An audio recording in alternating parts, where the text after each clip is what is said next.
ask a question. We will start off in front here. Hi. The Pakistan captain was there in the morning. He said it's a do or die game for him, for his side. And everybody knows Pakistan on a given day can beat anyone if they play to potential. Keeping that in mind, how's you going to plan for the game tomorrow? I think we'll plan for the game how we've been planning for all our games. We had our meetings today. We went through the Pakistan team, the threats that they bring, their strengths, and obviously their weaknesses. So I think probably in a basic form is to exploit those weaknesses and nullify their strengths. But like you said, Pakistan are a dangerous team. We know that they haven't played close to their best, but tomorrow could be that. Make sure that we're ready for that. So we can take spin. Sorry, Will just any changes? sorry, the camera's fine. Is everyone okay? Audio. Sorry, no. Please continue. See, generally the wicket dead spin. So are going to be any changes in your side to suit the conditions? Yeah, definitely. We haven't finalized the team yet. It's the first time we're having a look. We haven't seen the wicket yet. It's still under covers, but generally, but definitely, you can expect for Shamsi to come into play. Temba, just how are you feeling, and how frustrated was it for you to sort of miss those two games? Feeling a lot better, thank you. Do feel close to normal physically. Yeah, obviously as a player you want to be playing. Was frustrating. There wasn't really much I could do from that point of view, but I think comfort in the fact that Aiden came in as the leader and he did a very good job. Reza as well, with the opportunities that he is given, he did what you'd expect from a replacement player. So I guess from that there was comfort. But yeah, I'm feeling a lot better. Hi, Temba. So 5 matches, and in 3 of them you have scored 350 plus. It's kind of that's you have set it as a par score for your side. Is it something premeditated that you had with a similar plan set while heading into a match? Because the last 2 games you happened to play in Mumbai, where it was kind of a belter of a wicket, but in Chennai it's kind of right opposite of what you played. So how premeditated you are, and what are your plans regarding how are you going to tackle this situation of the wickets quality switching so rapidly? So I think what we've done well is that process within our batting of assessing the conditions, looking at what we need from a skill and option point of view to be successful, and that's what we've done well. So I think the process in itself, batting here in Chennai, that's not going to change. We'll assess the wicket and I guess come up with options as to how we can be successful. And if the opportunity is there for us to score 350, we'll do so. If not, we'll make sure we play what's happening in front of us as best as we can. Hi, Temba.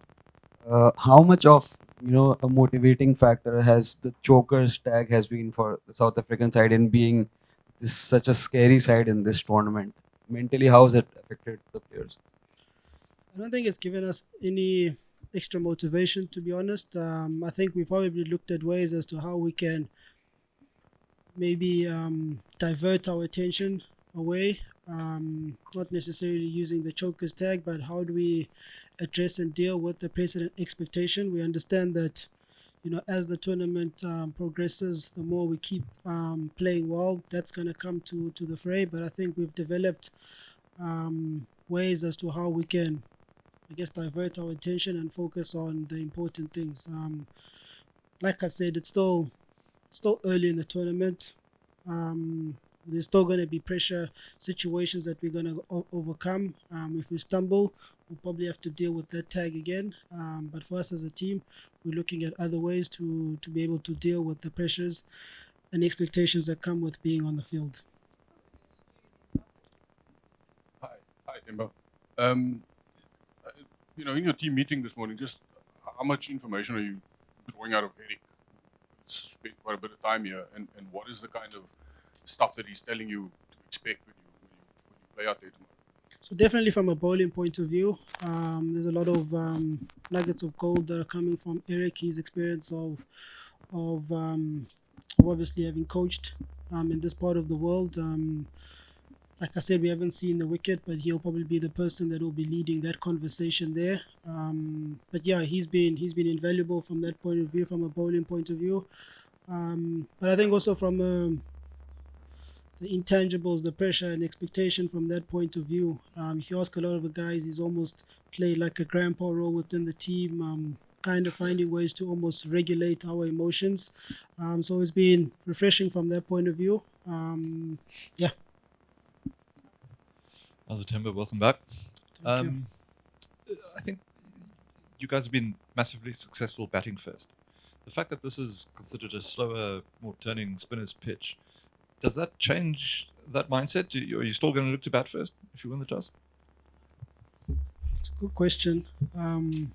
Watched the Afghanistan game with Pakistan, and it seemed to get a lot better batting under lights. So I guess there's that temptation from a batting point of view, at least. And then there's obviously us needing to consider the fact that we've had a lot of success of late batting first. So fortunately for me, I don't have to make that decision right now, Tolford. But I think we know somewhere along the line in the tournament we'll have to bat second. And I think the conversations that we've had as batters is to find ways as to how we can still follow that same process that we follow when we're batting first. Yeah, that's how I can answer it now. Yeah, taking off from that question, at a time when most teams look to bat second in India, like what makes South Africa such a good batting first team in this tournament? What gives you the confidence to break the mold?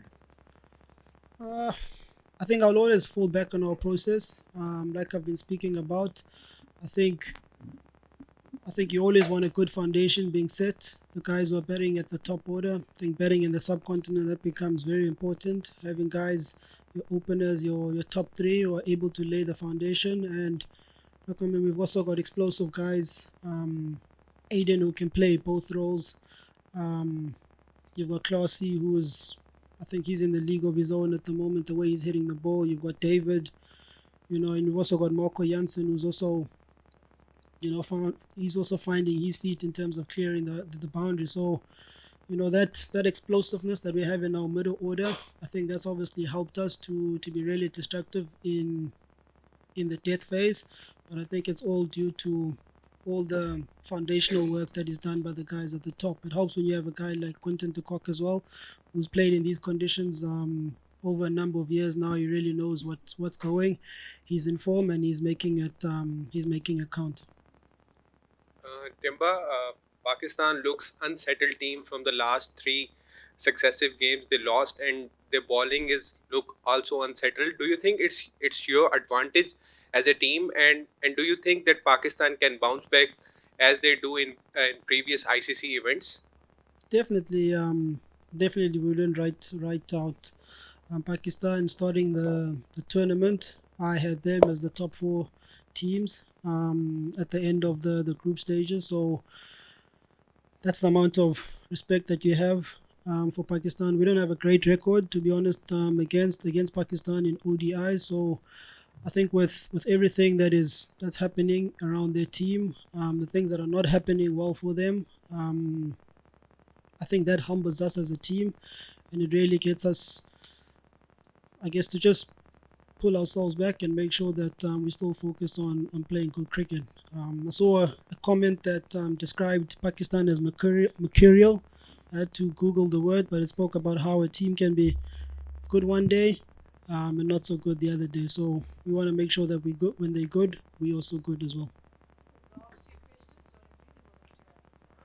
Emma, you spoke about the explosive middle order. You have one, and Klassen has been batting really well. We saw the other day Maxwell as well. How important is it for a team to have that explosive middle order batters coming good in such a tournament like this World Cup? Very important. I think, like I said, the success of those guys is due to the foundation that is set for them. You don't want guys like that walking in the 15th over or the 20th over. So you really want to be setting up the game for them to come out and express the talent and ability that they have.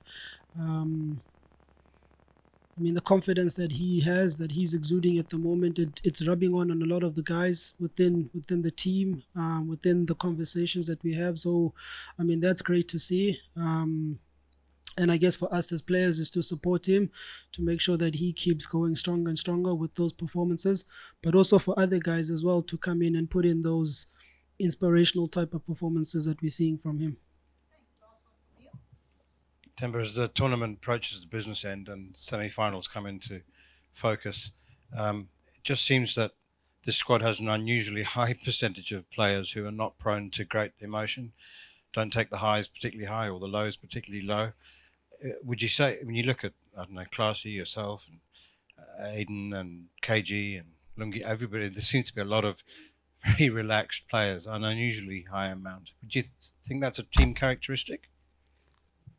I think behind the outside of the cameras, the guys are quite emotional. I think that is a skill that we're all trying to learn, even myself. I think it really, when we get into those pressure moments, Neil, I think that's where it's really gonna count.